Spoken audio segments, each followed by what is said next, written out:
Olá, pessoal! Cá estamos na Escola de Comunicações e Artes da Universidade de São Paulo, esperando vocês para mais uma prosa sem censura.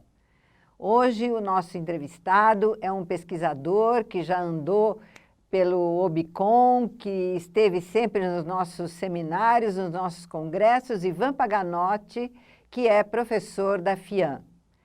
Eu não vou conduzir a entrevista hoje, eu vou ficar aí junto com vocês assistindo. Quem vai conduzir é o nosso pesquisador do Obicom, Walter de Souza Júnior, que vai contar com a colaboração da Gabriela Torres, da Universidade Federal de Pernambuco. Vamos ver o que eles têm para nos contar.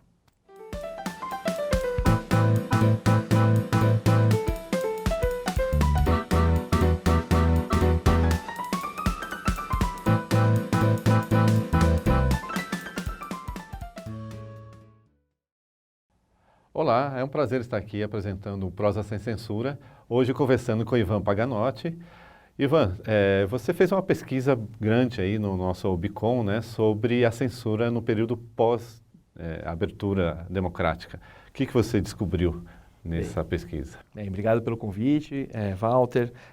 Durante o meu doutorado, eu fui estudar os casos que envolviam disputas sobre liberdade de expressão e censura no judiciário, ou seja, nas cortes, nos tribunais, e eu fui tentar analisar como os juízes analisavam, como eles avaliavam se um caso estava indo desrespeitando a Constituição, colocando algum conteúdo que era inapropriado, que era alguma coisa problemática e, portanto, deveria ser silenciada, se esse era um caso de censura ou não, porque a nossa Constituição veda a censura, a gente não pode fazer censura. Então, o judiciário às vezes tinha que fazer um malabarismo de falar, estamos proibindo um conteúdo, mas isso não é censura, ou nós não podemos proibir esse conteúdo porque isso seria censura, isso não está autorizado. Então eu percebi quais eram os argumentos que normalmente eram utilizados nesses casos, percebi que muitos casos de instância inferior, os juízes de primeira, de segunda instância, o pessoal do colegiado, eles às vezes tinham uma postura um pouco mais conservadora, então tentavam preservar a moral, ou tentavam preservar a imagem das pessoas envolvidas e tendiam muitas vezes a agir contra os jornalistas, os comunicadores, os publicitários, os cineastas, tentavam preservar esses danos e tentar, às vezes, controlar, proibir que alguns conteúdos fossem circulados, mas que nas instâncias superiores, por exemplo, no Supremo Tribunal Federal, havia uma postura um pouco mais favorável à abertura, um pouco mais favorável à liberdade de imprensa, um pouco mais favorável à liberdade de expressão, à liberdade artística. Então, às vezes, havia um certo confronto entre esses espaços dentro da própria justiça. Nem todos os juízes concordavam com esses argumentos. E foram muitos processos? Quantos processos você chegou a analisar? Eu analisei 18 processos nesse período de 1985, começou, que alguns casos já estavam rodando de ali. O meu recorte foi em 88, com a aprovação da Constituição, peguei os casos, então, do final dos anos 80, até quando eu me formei, em 2015, peguei o ano anterior, 2014. Então, eu analisei especificamente os casos em que havia o termo censura no Supremo Tribunal Federal. Então, que havia ou uma classificação de que o que estava acontecendo naquela prática específica era censura e, portanto, não era permitido. O juiz tinha cometido um erro, isso deveria ser revertido, o que estava proibido deveria ser mais uma vez permitido, quem foi punido deveria reverter essa punição, ou nos casos em que eles mantinham a proibição, mantinham o silenciamento sobre esses conteúdos ou as punições de quem tinha executado esse processo, mas tentavam justificar, não, isso não é censura por tais e tais motivos. Então foram esses 18 casos que eu analisei. E depois de analisar esses 18 processos, fala um pouquinho das conclusões que você chegou na sua pesquisa. Cheguei em duas conclusões principais. Primeiro, para tentar entender por que isso acontece no Brasil. Por que a gente tem tantos casos no judiciário, tantos casos em que vai para a frente de um juiz decidir se um conteúdo é autorizado, não é autorizado, se isso pode ser apresentado. Percebi que um dos problemas para isso, em comparação com outros países parecidos com o Brasil, com países latino-americanos, com países europeus que também tiveram períodos ditatoriais, liberais, como Portugal, Espanha, que o Brasil, no momento em que saiu da ditadura e voltou para a democracia, não teve uma preocupação em aprovar leis que tratassem especificamente da comunicação. Então, por nós termos poucas leis, nós temos um espaço muito grande para o que a gente chama de ativismo judiciário. Os juízes interpretam as poucas leis que a gente tem de uma forma muito ampla. Então, essa foi uma das conclusões que eu cheguei. A outra questão é que para cada argumento a favor da liberdade de expressão ou tentando considerar o excepcionalismo da censura, não, esse caso não é uma censura porque é uma exceção a essa regra, etc., nós podemos colocar vertentes principais. Nós temos um argumento mais libertário, mais liberal, ou seja, considerando que a censura é um problema, a gente tem que evitá-la ao máximo. Então, o máximo possível de cautela quando a gente tenta proibir um conteúdo. Nós precisamos estar abertos a conteúdos que sejam ofensivos, inadequados, que podem parecer problemáticos, mas nós precisamos expor para poder contrapor. A gente tem que estar aberto para essa divergência e se colocar. E nós temos alguns juízes que têm uma visão um pouco mais conservadora, mais tradicional. Acreditam que somente a exposição a esses conteúdos, a essas expressões, já seriam demasiadamente danosas. Então nós precisamos agir de forma preventiva. Antes mesmo disso sair, de chegar no espaço público, nós temos que já tentar controlar. Ô Ivan, aproveitando esse seu gancho que você está falando da comunicação, né, dessa legislação da comunicação, eu queria entrar um pouco nesse assunto das fake news, né, que inclusive é um dos assuntos que você aborda bastante nas suas pesquisas, nos estudos, né. Eu queria que você falasse um pouquinho do site, né, do Vaza Falciani, que é um site que vocês lançaram há relativamente pouco tempo, né? Queria que você explicasse um pouco a motivação desse site, como é que ele funciona, achei ele bastante interessante. É diretamente conectado. Quando eu terminei meu doutorado, eu comecei quase no ano seguinte já a estudar os casos envolvendo notícias falsas, porque havia justamente uma das primeiras discussões sobre esse é um problema que precisa ser resolvido com regulação. Esse é um problema que tem que ser resolvido com lei, cadeia neles, então quem produz ou quem replica esse conteúdo tem que ser penalizado. O Brasil quase aprovou uma lei contra conteúdo falso na época da reforma eleitoral, né, no finalzinho de 2017, ainda no governo do Michel Temer, e nesse momento quando se discutia sobre regulação, proibição, temos que punir as pessoas que compartilham esse tipo de conteúdo, eu falei, poxa, é a minha pesquisa tendo uma nova volta agora, então vou mergulhar nesse tema.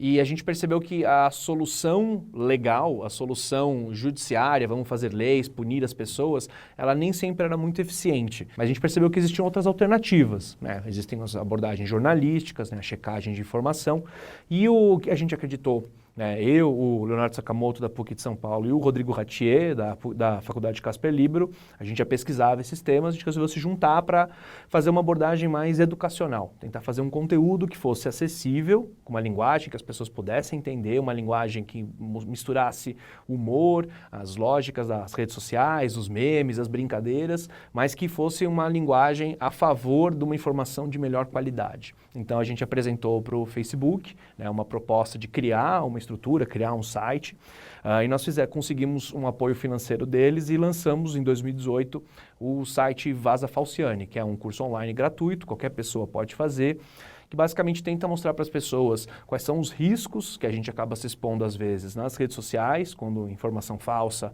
é usada como base para os nossos julgamentos, e o que a gente pode fazer para consumir informação de melhor qualidade, como propagar a informação de melhor qualidade para não se enganar e enganar as outras pessoas no processo, e em particular, como que a gente tenta conversar com as outras pessoas quando a gente percebe o erro em alguém próximo de nós, né? Quando um familiar, um colega, um amigo, uma pessoa com quem a gente trabalha, reproduz conteúdo falso, o que a gente pode fazer para tentar reverter esse cenário sem levar para animosidade, sem levar para briga, sem acabar estragando a relação familiar. Então essa é uma abordagem que a gente queria tentar trabalhar. A proposta do Vaza Falciani era educar o usuário a reconhecer a fake news. Isso funciona? Educar o usuário? Esse é um caminho viável para mudar esse cenário das fake news? A educação é uma proposta de longo prazo, é um trabalho de formiguinha. A gente sabe que não é receber uma mensagem uma vez que já vai mudar automaticamente a conduta de um usuário. É um trabalho que envolve reforço, que envolve reflexão das pessoas.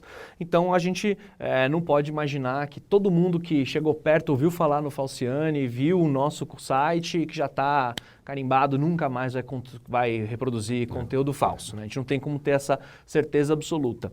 O que a gente percebe é que existem várias iniciativas complementares. Então, da mesma forma como os jornalistas profissionais fazem checagem, fazem o chamado fact-checking, checagem de fatos, ajudam as pessoas a perceber como uma informação é apurada com qualidade, como você pode procurar uma informação que tenha melhor credibilidade, como isso pode ser verificado. O trabalho educacional é também complementar nessa luta. O jornalismo ele tem uma função mais a curto prazo, então ele consegue intervir em momentos de crise. Olha, essa informação está viralizando, ela é falsa, precisamos combater isso agora. Mas a longo prazo a gente precisa dar para o público esses próprios instrumentos, dar para o público a capacidade de aprender e selecionar como as informações podem ser apuradas, que tipo de informação a gente quer passar para frente, que tipo de informação a gente quer consumir, produzir, compartilhar de forma crítica. Quais vão ser esses critérios? Então, a educação é uma forma de tentar mostrar para as pessoas de forma sistematizada um conhecimento que seja acessível. Então, a ideia do nosso planejamento do curso é ter uma linguagem que viraliza nas redes sociais, que as pessoas estão acostumadas, uma linguagem didática, e é um conhecimento sistematizado. Então, cada módulo, ele pressupõe os conhecimentos anteriores e vai, como numa escadinha, levando as pessoas em habilidades cada vez mais complexas. Então, essas são as vantagens da educação, mas a gente sabe que também enfrenta limitações, né? No primeiro ano do nosso curso, a gente conseguiu ter quase 2 milhões de pessoas que tiveram contato com os nossos conteúdos pelas redes sociais e quase 20 mil usuários. É bastante coisa se você considerar que isso é só em um ano. Eu não tive, em quase 20 anos de docência, essa quantidade de alunos, né? De 20 mil, imagina. E conseguir isso é bastante positivo. Só que a gente sabe que 2 milhões de pessoas é 1% da população brasileira, né? Que 20 mil pessoas num site são 0,01% da população brasileira. Então, a gente sabe que é um trabalho que é pequeno ainda, mas é um trabalho a longo prazo, porque essas pessoas podem também funcionar como difusores desse conteúdo. Nós temos muitos professores, muitas pessoas trabalham com militância política, ativistas da educação. Então, alguns desses usuários, eles vão funcionar também como multiplicadores, vão inserir-se em sala de aula. A gente fez parcerias com a Secretaria Municipal de Educação aqui de São Paulo, com editoras, para replicar os nossos conteúdos em material didático, treinamos professores a usar esse conteúdo. Então, a gente sabe que esses números ainda podem parecer pequenos, mas que com o tempo a gente pode conseguir fazer com que essa mensagem chegue a novos públicos e que mais pessoas fiquem cautelosas com o tipo de qualidade de informação que elas consomem e passam para frente. Ainda nessa discussão da fake news, a gente está falando até da educação como uma forma de reverter isso, né, ou diminuir o impacto da fake news. Eu queria que você falasse um pouquinho como é que você vê justamente a fake news no processo democrático do nosso país, né? No Brasil, ela surge com bastante força no processo eleitoral de 2018, né? Mas como é que fica, né? A discussão sobre as notícias falsas, ou a preocupação com as fake news, faz com que a confiança que o público tem na imprensa e em outras instituições tradicionais fique mais fraca. Ou seja, a credibilidade acaba sendo erodida, ela acaba sendo diminuída com essa preocupação, com essa dúvida. Se a gente não consegue mais confiar em nada, se a gente não consegue mais saber o que é verdadeiro e o que é falso, não vou confiar mais no que os jornais dizem, não vou confiar mais nas denúncias que são apresentadas. Gera uma crise de confiança, exatamente, inclusive nas instituições sociais. Exato, essa é a maior preocupação, né? E as pesquisas que a gente acompanha, né, em lugares em que enfrentou-se uma discussão muito grande sobre as notícias falsas, junto com polarização política, que é um cenário que a gente tem enfrentado no Brasil, é um cenário que foi enfrentado na Inglaterra, nos Estados Unidos, na Polônia, na Hungria, na Itália. Então, nesses lugares, a gente percebeu que a união desses dois fatores trouxe um lado negativo para a confiança nessas instituições. Então, essa é uma das nossas preocupações de que essas são instituições que a gente precisa para a democracia. A gente precisa do judiciário, a gente precisa de um legislativo forte, a gente precisa de uma imprensa, a gente precisa de uma sociedade civil saudável, capaz de avaliar argumentos e participar do debate público. E se a nossa confiança nessas instituições fica enfraquecida, a gente tem um problema. A gente não pode ter confiança cega, mas a gente também não pode ter desconfiança cega. A gente precisa de critérios, saber avaliar por que que essa informação é confiável ou não, porque ela pode ser verificada, porque a gente pode conseguir aprimorar essa informação e ela é, sim, válida num debate público. Bom, Ivan, obrigado pela sua entrevista, pela sua presença aqui no nosso canal Prosa Sem Censura. Quero agradecer também a Gabriela Torres por ter participado dessa entrevista. Obrigado, Walter. Obrigado, Gabriela. Fico feliz que vocês tenham também aberto esse espaço para a gente conversar um pouquinho. Eu adorei a entrevista, eu espero que vocês tenham gostado também dessa conversa deliciosa sobre censura, liberdade de expressão, fake news e redes sociais. Tudo aquilo que está à volta de nós, né? Se você gostou, curta o nosso programa, volte sempre que nós vamos estar aqui esperando você.